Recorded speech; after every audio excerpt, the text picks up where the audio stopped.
Warning, this game is currently in pre-release status. Remember, Michelle is not a professional Ark player. Any advice you follow is at your own and your dinosaur's risk. What's up guys, it's Michelle from Clever Girl Gaming, and this week I'm going to talk to you about having a home in Ark. Home sweet home. Finding, claiming, building. So going into this, I'm going to assume that you are playing on another server, that you're not doing a private hosted server or anything like that. So in order to find a server, the easiest way I find, just pick one with a really low number of people in it. Then you know it's not super busy and hopefully not all the land is already claimed. My chosen server is the North American 303.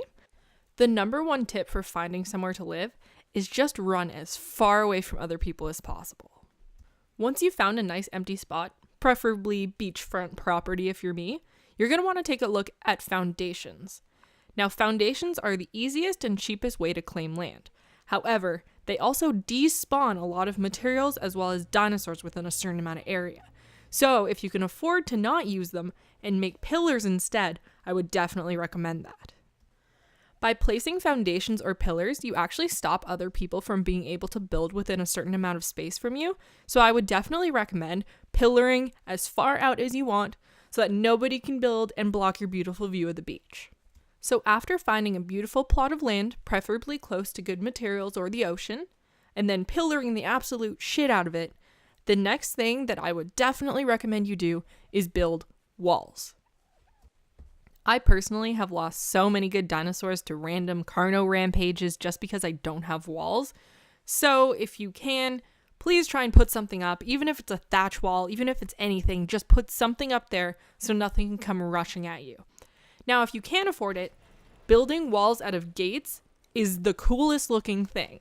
This is what I'm currently working on with my new base with my tribe, and I would recommend it. It looks pretty sweet.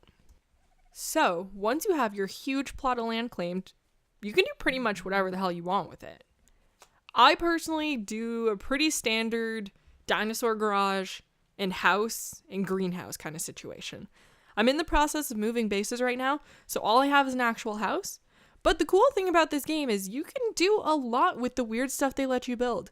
I like furnishing my house, even though a lot of the furnishings don't technically have a use. They look pretty nice.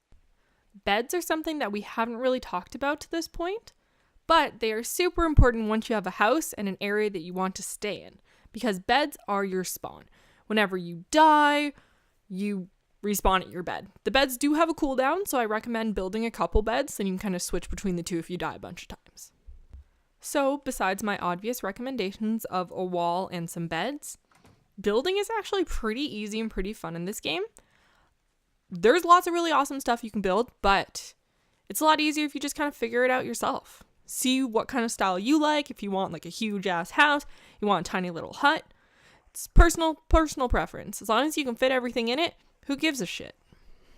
So, this has been Michelle from Clever Girl Gaming, and that was Home Sweet Home.